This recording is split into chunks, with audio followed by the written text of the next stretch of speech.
I can't believe that a 93-year-old, even though that 93-year-old is Clint Eastwood, is making movies this good. Because, oh my god, Juror number 2 completely floored me. Like, seriously, I thought I would enjoy it, but I didn't realize that I would just be at the edge of my seat the entire time. Like, literally just eyeballing every moment of this film, which is really hard for me to do when I'm watching it like on my computer. Usually when I watch a film on my computer, I'll take like a break once or twice, but yeah, this movie did not make me have to get up a couple of times. I was able to just stay there really the entire time and was completely hooked in from the opening scene until the credits rolled. Usually I'm not one to be like, oh my god, the screenplay.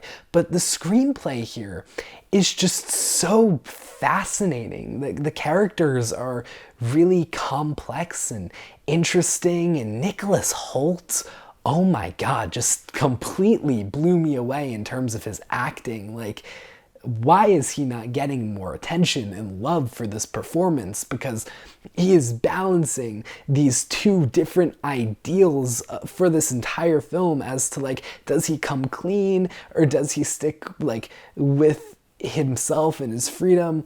And it's just such an interesting, fascinating type of dilemma, not only to see from Nick Holt's perspective, but then to see from the perspective of outside people like Toni Collette, who is the prosecutor in this film.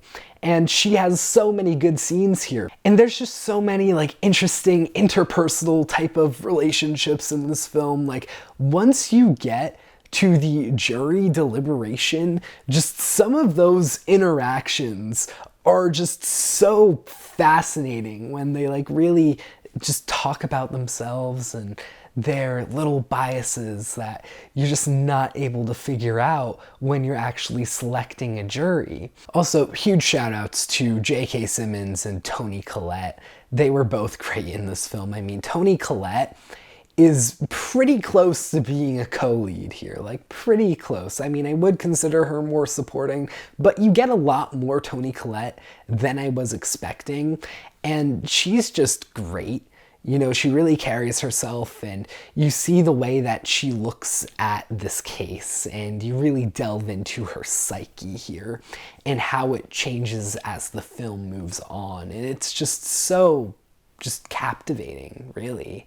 I mean, I was completely enthralled in every plot line in this film, and J.K. Simmons, he's a part of this jury and has a certain job that makes things very interesting once it's revealed what his job is.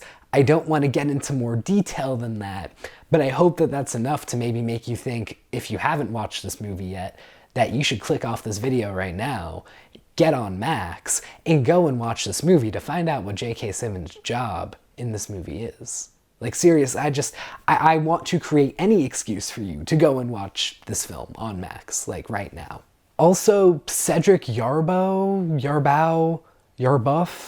I don't know what the proper pronunciation of his last name is, but just, wow. He has a couple of scenes in this film. He doesn't have a lot of screen time. But when he's there, he's usually like monologuing, and he just has such good delivery and just really high intensity, and I loved it.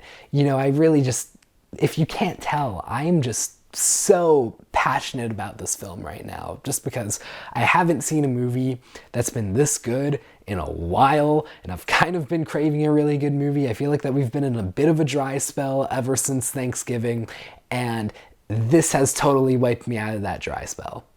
Because, yeah, Clint Eastwood made what I think is one of the best movies of the year. I do think it's a 4-star film, but like, you can check, I'll link it in the description. I have a list of all the films I've seen this year, and I think it's like number 8 or 9 or something. Like, I wasn't expecting to like this movie nearly as much as I did. It doesn't feel like this film is trying to like sway you, the viewer, in one direction or another for how you should view this case and view the situation.